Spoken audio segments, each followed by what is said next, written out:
Further, the 2008 ICOMOS General Assembly articulated spirit of place as a vital component of the values inherent in historic cities. This broadening perception and accumulation of parallel agendas involves a reinterpretation of the concept of heritage from something that relates only to the past, is preserved as historical evidence and packaged for tourism, which is often characterized, certainly in the English language, as the heritage construct, through the UNESCO definition of heritage as our legacy from the past, what we live with today, and what we pass on to future generations, to an anthropological vision of geocultural identity and creative continuity that, to be effective and sustainable as an ongoing expression of cultural diversity, needs to be related to the dynamics of social and cultural processes and the evolving aspirations of peoples and communities. This represents a step change from a focus on objects that require to be preserved to processes that need to be revived or sustained, human-driven rather than artifact-driven.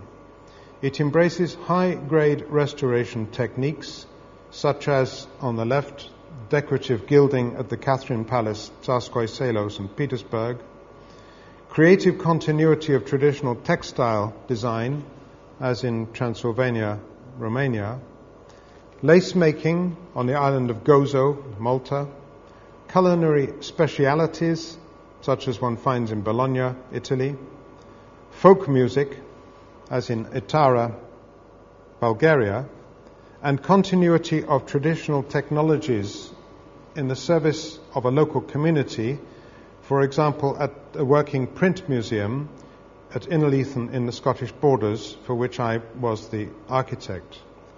In short, it embraces both tangible and intangible cultural heritage and creative continuity, as well as recording and restoration.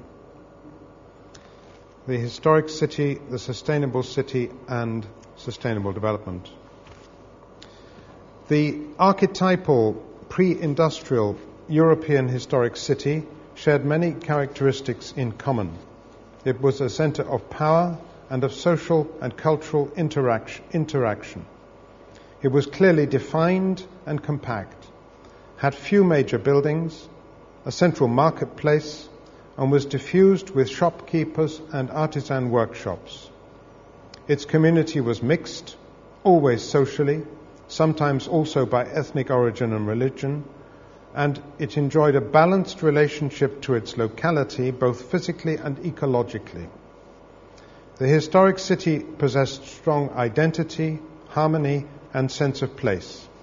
It functioned to a human scale with mixed uses in close proximity, and its architectural homogeneity was underscored by the use of constructional materials and craft skills that were predominantly sourced locally, while subject to periodic external cultural influences. Characteristics of the sustainable city. The concept of the sustainable city has been much debated and written about in recent years. From this, there is a general consensus that the sustainable city is compact, dense, and mixed in use. Daily journeys are limited through the proximity of functions. Walking and cycling are prioritized, and it is polycentric in its expansion as well as in its relationship to other cities. This consensus suggests that the historic city is a model for the sustainable city. What do we mean by sustainable development? The classic definition appears in the 1987 Brundtland Report. Quoting, "Sustainable development is development that meets the needs of the present without compromising the ability of future generations to meet their own needs." At the time, that's 1987, the concept was considered to have three pillars: environmental protection, economic growth, and social equity. This interpretation has since been strengthened to embrace quality of life, geocultural identity and diversity. Hence, sustainable development is now recognized to comprise a fourth pillar, namely cultural continuity. In recent years, the concept of sustainability has spawned a number of well-known catchphrases. Firstly, think global, act local. This urges people to consider and act in their communities and cities in accordance with the needs of the health of the planet.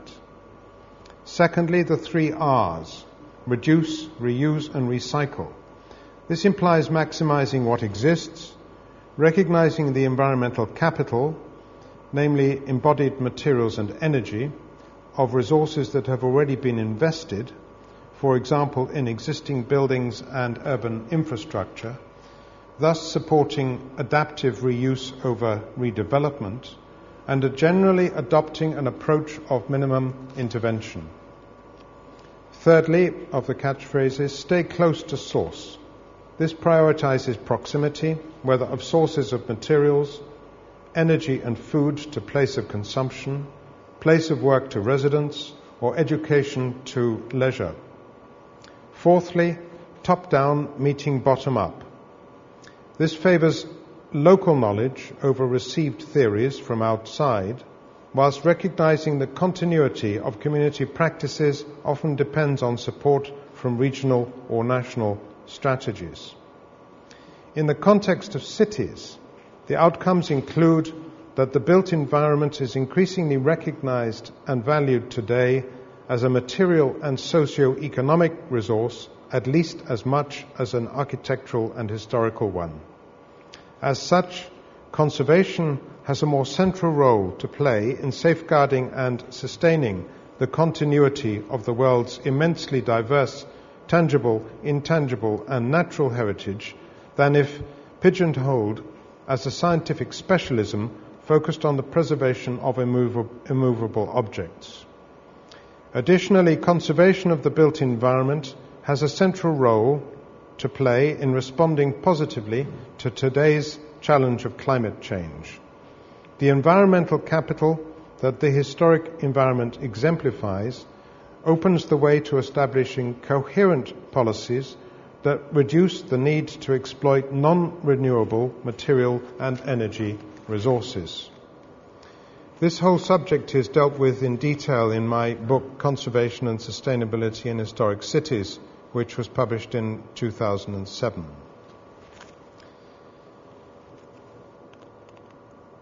Key challenges facing historic cities. The UNESCO World Heritage Centre has identified a number of key challenges facing historic cities around the world. These include the pace of change and dynamics of development in cities, the concentration of these forces in their most sensitive historic parts, high-rise and other out-of-scale buildings within and neighbouring historic city centres, iconic contemporary architecture, pressures for large-scale floor space for public administration, commerce, retail and services, the forecast doubling of international tourist numbers by 2020, and the threats these all pose to the fabric, grain, functionality, distinctiveness and urban landscapes of historic cities.